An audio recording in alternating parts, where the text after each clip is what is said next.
Salut les filles, alors aujourd'hui je vous fais un petit vlog. C'est un vlog que je vais faire il y a quelques temps, qu'on m'avait déjà demandé, et puis bon voilà, c'est le moment de le filmer. Comme vous pouvez voir, je suis de retour chez mes parents pour le week-end, donc voilà, ça explique aussi pourquoi j'ai pas pu poster la vidéo hier, etc. Puisque comme vous le savez, même sur cette chaîne de vlog, comme je fais en complément avec ma chaîne beauté en fait, si je poste le vendredi ici, il n'y a pas de vidéo sur la chaîne beauté et vice versa, j'espère que c'est clair.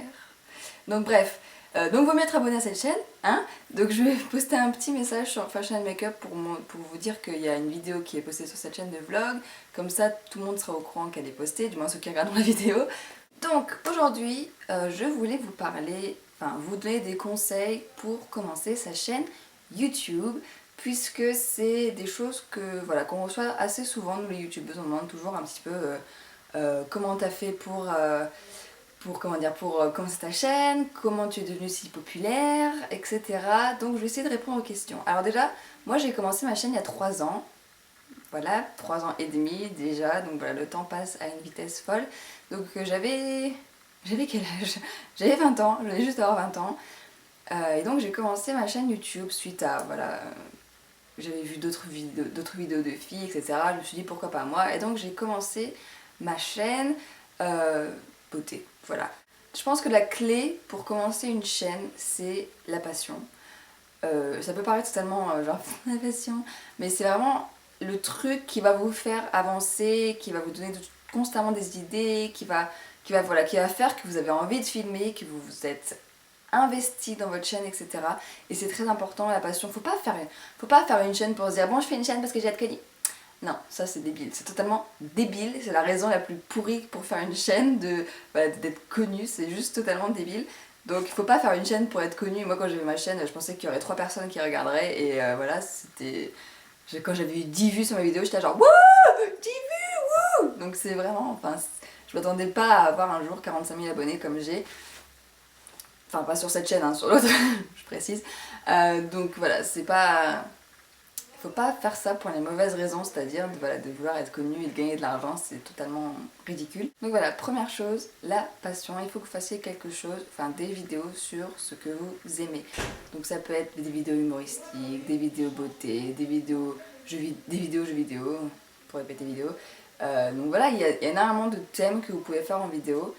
Et après, le truc, c'est d'être passionné. Ensuite, le deuxième conseil que je pourrais vous donner, c'est d'être régulier dans vos vidéos, c'est-à-dire que vous vous fixez par exemple des jours où vous vous fixez un nombre de vidéos par semaine que vous voulez faire, parce que si vous êtes régulière, vous allez pouvoir plus facilement voilà, être repéré, capter un public, fidéliser une audience, etc. Ce qui n'est pas le cas si vous faites une vidéo par mois par exemple. Donc voilà, moi mes débuts, je crois que je faisais un peu à l'arrache, en fait, j'étais pas un exemple, j'avais pas de jour précis, mais j'essayais de faire 2-3 vidéos par semaine, ça dépendait. Mais bon, à l'époque, je les filmais voilà, sur la webcam, donc c'était plus facile pour moi. Mais voilà, vous pouvez faire ça, donc c'est... Ouais, faire des vidéos régulières, voilà, faire un planning régulier de vos vidéos, comme ça, elles sortent, voilà, par exemple, si on découvre votre chaîne, on voit pas juste une vidéo, ça donne pas envie de regarder les autres, quoi. Donc même si vous n'avez pas d'abonnés, même si vous n'avez pas vraiment beaucoup de vues ou autre, faites quand même des vidéos. Pas non plus une centaine, parce que si on arrive sur une chaîne où il y a déjà 100 vidéos et qu'on voit qu'il y a genre 3 vues, ça donne pas non plus envie de la regarder. Donc essayez de trouver le juste milieu, essayez de faire une vidéo par semaine, voire 2 vidéos par semaine pour commencer, et puis voilà, vous allez voir que très vite vous allez avoir un public qui va arriver, une audience, etc. Vous allez avoir des commentaires, voilà, mais ça se fait pas non plus comme ça, quoi. Ensuite, quand vous faites une vidéo, il faut que vous soyez vous-même. Ça sert à rien d'essayer d'être quelqu'un. Les gens, ils ont pas envie de voir quelqu'un de faux sur YouTube, ils en voient déjà suffisamment à la télé. Donc, il faut que vous soyez vous-même dans vos vidéos. Si vous êtes un peu folle, et ben c'est pas grave, vous montrez ce côté un peu folle. Il y a des gens qui vont vous dire ah tu fais trop ta gamine, et bien on s'en fout des gens. Donc vous êtes vous-même et si on vous critique négativement, et ben c'est pas grave, faut pas que ça vous remette en question. Même si bien sûr il y a des commentaires parfois qui sont faits pour qu'on se remette en question, c'est-à-dire des commentaires plutôt constructifs dans ce style-là. Par contre c'est genre des insultes ou autres, zappez, ça sert strictement à rien de les prendre en compte. Mais voilà, restez vous-même, ne cherchez pas à être quelqu'un, ne cherchez pas à jouer un rôle. Il faut que ce soit vous qui transmettiez, voilà. votre savoir, si on peut dire. Au niveau du contenu et de la créativité, pas vraiment de conseils parce qu'une chaîne de toute façon ça évolue, hein, vous pouvez pas... Souvent on nous dit ah tu fais pas les mêmes vidéos qu'il y a 3 ans, oui en même temps c'est normal, j'ai 3 ans de plus donc j'ai pas forcément la même mentalité qu'à quand j'avais 20 ans, mais non pas que je sois très vieille, hein, mais voilà j'ai vécu des choses depuis etc. Donc j'ai forcément évolué, ma couleur de cheveux a évolué, voilà forcément vous allez évoluer dans votre style, vous allez vous affirmer, vous allez...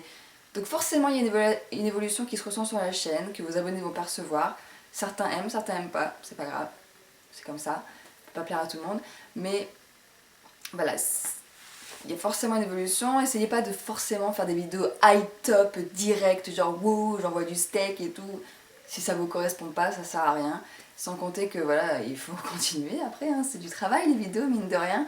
Je sais qu'on dirait pas comme ça, genre ouais, poste une vidéo, voilà, c'est bon, on la filme, 10 minutes, elle la poste et bon quoi. Non, il n'y a pas que ça, il y a toujours une recherche. Moi j'ai un cahier avec que des idées de vidéos que j'essaie de trouver, etc., que j'essaie de décrire, ce genre de choses.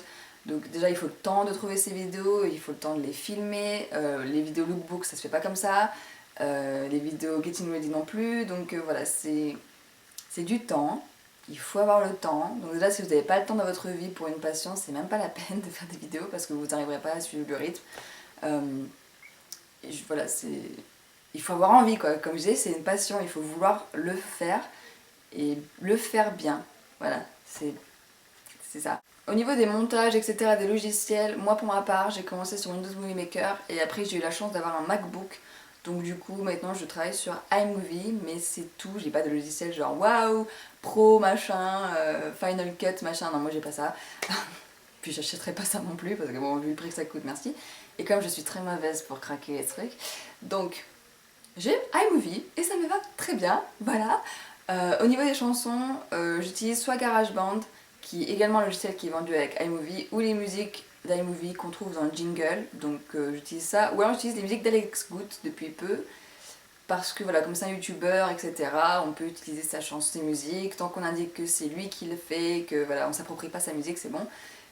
Voilà, donc généralement j'ai toujours le lien avec musique par Alex Good, vous pouvez acheter son album sur iTunes, machin, etc.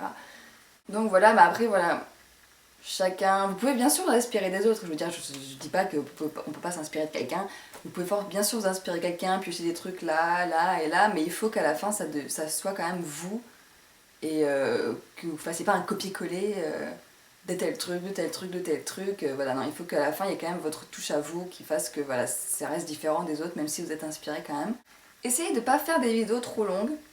Alors je sais là c'est super ironique parce que je suis sûre que cette vidéo elle va durer 20 minutes, mais essayez au début de pas faire des vidéos trop longues parce que quand vous n'avez pas forcément une audience fidèle, si on peut dire, et qu'on voit une vidéo de 16 minutes et qu'on vous connaît pas, ça décourage tout de suite quoi. C'est vrai qu'on connaît pas la personne et on voit que la qualité d'image est pas top et tout et que ça dure 16 minutes, ça donne pas du tout envie de la regarder. Voilà, je vous le dis cash, hein, c'est vrai que ça donne pas du tout envie de la regarder. Donc voilà, essayez de... je dis pas d'avoir une super caméra high-tech, un appareil photo réflexe ou de la mort qui tue et tout, enfin non ça sert à rien, c'est pas ça que je vous dis, vous pouvez très bien filmer sur une webcam et que ce soit quand même bien. Mais et puis il y en a qui ont des caméras et la qualité est pas top non plus. Donc voilà, je vous demande pas, je vous dis pas comment dire, d'investir dans du matériel de ouf, de pro et tout, alors qu'avec une webcam si la qualité est bonne ça peut passer, hein.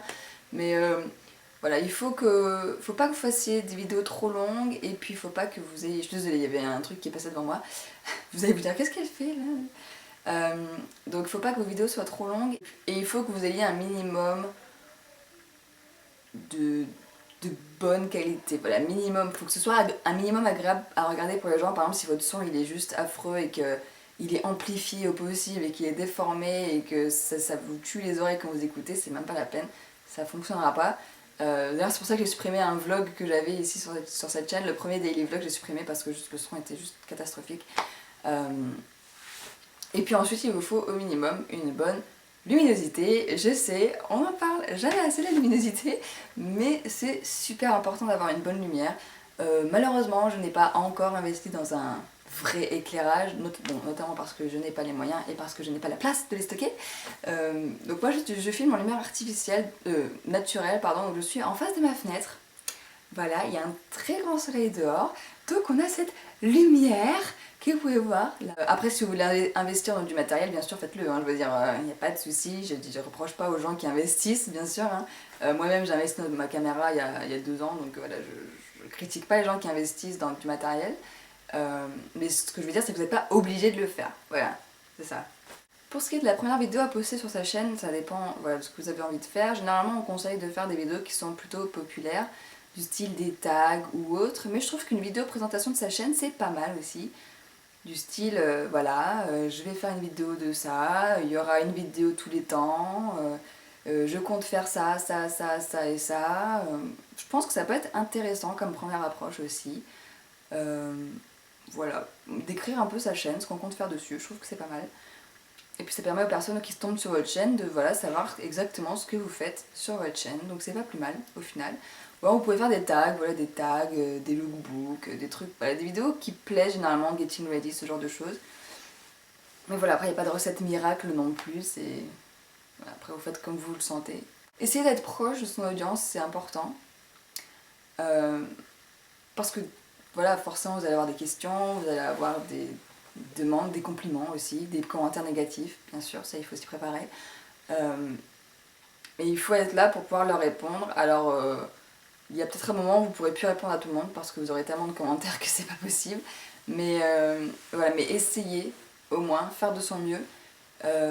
J'essaye vraiment de répondre à tout le monde. Dans les commentaires, quand il y a une question, voilà, normalement j'y réponds, normalement.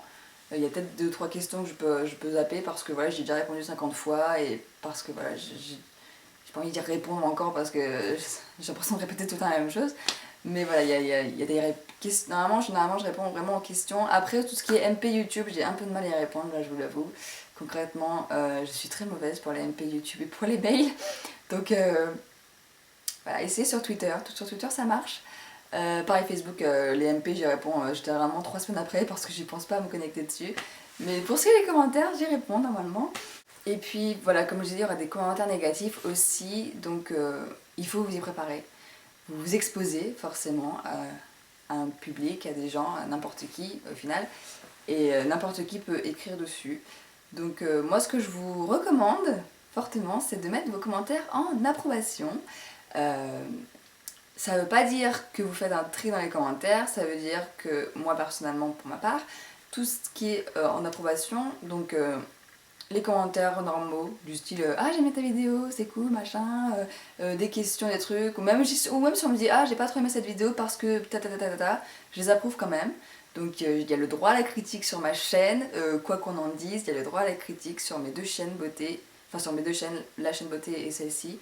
Vous pouvez très bien me dire que vous n'aimez pas la vidéo en m'expliquant pourquoi, les raisons. Par contre, si c'est pour m'insulter, me dire que je suis conne, moche, etc., ou j'en passe, là forcément vous ne serez pas approuvé sur ma chaîne, puisque ce n'est pas intéressant comme commentaire. Voilà, donc en plus ça évitera tous les guerres qui se déclarent entre les gens qui sont contre, les gens qui sont pour, qui vous défendent et tout. Ça part dans une guerre dans les commentaires juste affolante. Donc voilà, ça évite ça.